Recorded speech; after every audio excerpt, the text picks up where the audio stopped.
खोटी कागदपत्र सादर करून एका शेतकऱ्याच्या मालकीची आणि कब्जा वहिवटीतील तब्बल 16 एकर जमीन परस्पर विक्री केल्याचा धक्कादायक प्रकार डहाणू तालुक्यातील उर्से या गावी समोर आला आहे। या विरोधात तक्रारदार विजय जाधव यांनी पालघरचे पोलीस अधीक्षक यतीश देशमुख आणि वानगाव पोलीस ठाण्यात तक्रार दाखल केली आहे।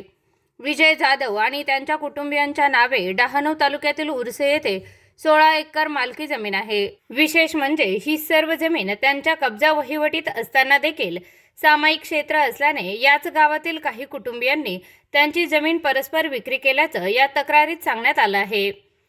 खरेदी विक्री करताना कोट्यवधी रुपयांचा आर्थिक व्यवहार झाला असून रजिस्ट्रेशन करताना खोटे मृत्यू दाखले, ग्रामपंचायतची खोटी कागदपत्र तसेच अनेक कागदपत्रांवर खोट्या सह्या असल्याचं समोर आलं आहे।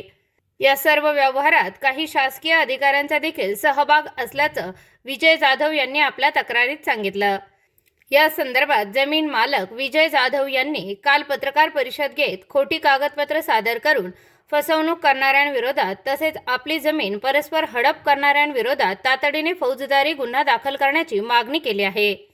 सध्या पालघरमध्ये वाढवण बंदराच्या उभारणीच्या कामांना वेग आला असल्याने डहाणूसह परिसरातील जमिनींना मोठी मागणी आली आहे। त्याचा फायदा घेऊन आपली फसवणूक करण्यात आल्याचं जाधव यांनी सांगितलं।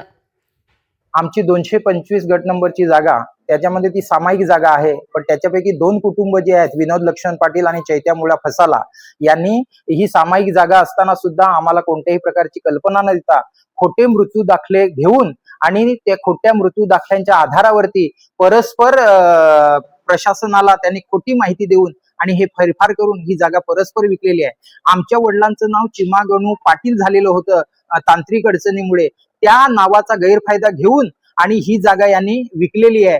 त्यांनी त्याला मयत दाखवला 95ला आणि तीच व्यक्ती परत 2025ला झोन दाखला मिळवण्यासाठी प्रयत्न करते आणि अशा प्रकारचे हे खोटे बनावट मृत्यू दाखले आणि खोटे प्रतिज्ञापत्र बनवून पोलीस पाटलाकडून खोटा मृत्यू दाखला घेऊन आणि हे फेरफार त्यांनी टाकलेले आहेत आणि हे असे फेरफार बनवून त्यांनी मनीषभाई लाभूभाई सुतरिया यांना ही जागा विकून आणि त्याचं त्यांनी रजिस्ट्रेशन सुद्धा केलेलं आहे। तर माझी अशी मागणी आहे की अशा प्रकारचे हे खोटं काम करणारे जे लोक आहेत, विनोद लक्ष्मण पाटील आणि कुटुंबीय आणि त्याचप्रमाणे चैत्या मुळ्या फसाला यांचं कुटुंबीय यांच्यावरती फ्रॉडची केस दाखल व्हावी आणि त्यांना सहकार्य जे करणारे जे कोणी दलाल आहेत, पैशांच्या हव्यासापोटी काम करणारे, पैसे मिळावे याच्यासाठी खोटं काम करणारे, त्यांना सहाय्य करणारे जे कोणी असतील त्यांच्यावरती सुद्धा गुन्हा दाखल होऊन त्यांना सुद्धा कठोरात कठोर शासन झालं पाहिजे।